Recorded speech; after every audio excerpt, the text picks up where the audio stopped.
When Rachel saw that she was not bearing Jacob any children, she became jealous of her sister. So she said to Jacob, "Give me children, or I'll die." Jacob became angry with her and said, "Am I in the place of God, who has kept you from having children?" Then she said, "Here is Bilhah, my servant. Sleep with her so that she can bear children for me, and I too can build a family through her." So she gave him her servant Bilhah as a wife. Jacob slept with her, and she became pregnant and bore him a son. Then Rachel said, "God has vindicated me. He has listened to my plea and given me a son." Because of this, she named him Dan.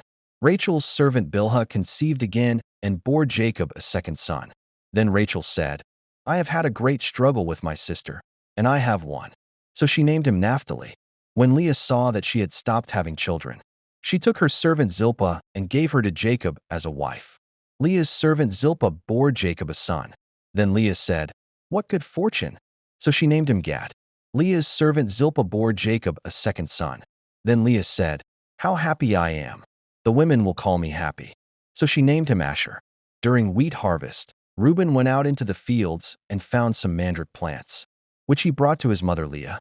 Rachel said to Leah, "Please give me some of your son's mandrakes." But she said to her, "Wasn't it enough that you took away my husband? Will you take my son's mandrakes too?" "Very well," Rachel said. "He can sleep with you tonight in return for your son's mandrakes." So when Jacob came in from the fields that evening, Leah went out to meet him. "You must sleep with me," she said. "I have hired you with my son's mandrakes." So he slept with her that night. God listened to Leah, and she became pregnant and bore Jacob a fifth son. Then Leah said, "God has rewarded me for giving my servant to my husband." So she named him Issachar. Leah conceived again and bore Jacob a sixth son. Then Leah said, "God has presented me with a precious gift. This time my husband will treat me with honor, because I have borne him six sons." So she named him Zebulun. Some time later she gave birth to a daughter and named her Dinah. Then God remembered Rachel. He listened to her and enabled her to conceive. She became pregnant and gave birth to a son and said, "God has taken away my disgrace." She named him Joseph and said, "May the Lord add to me another son."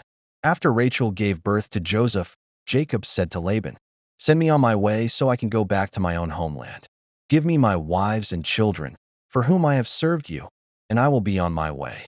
You know how much work I have done for you." But Laban said to him, "If I have found favor in your eyes, please stay. I have learned by divination that the Lord has blessed me because of you."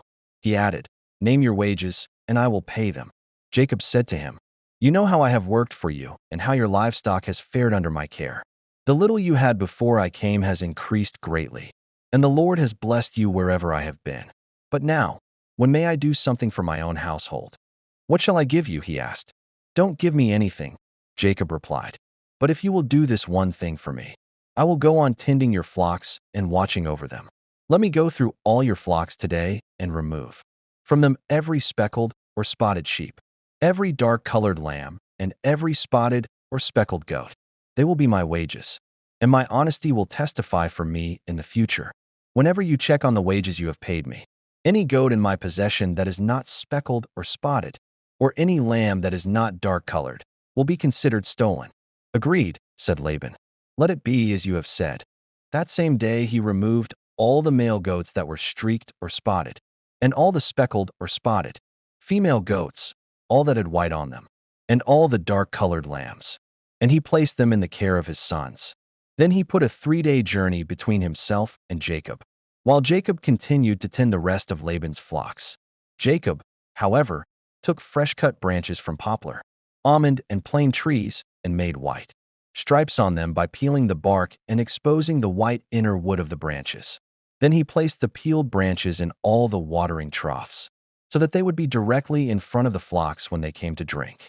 When the flocks were in heat and came to drink, they made it in front of the branches, and they bore young that were streaked or speckled or spotted. Jacob set apart the young of the flock by themselves, but made the rest face the streaked and dark-colored animals that belonged to Laban. Thus he made separate flocks for himself, and did not put them with Laban's animals.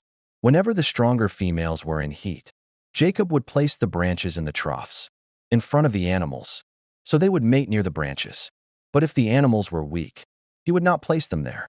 So the weak animals went to Laban and the strong ones to Jacob.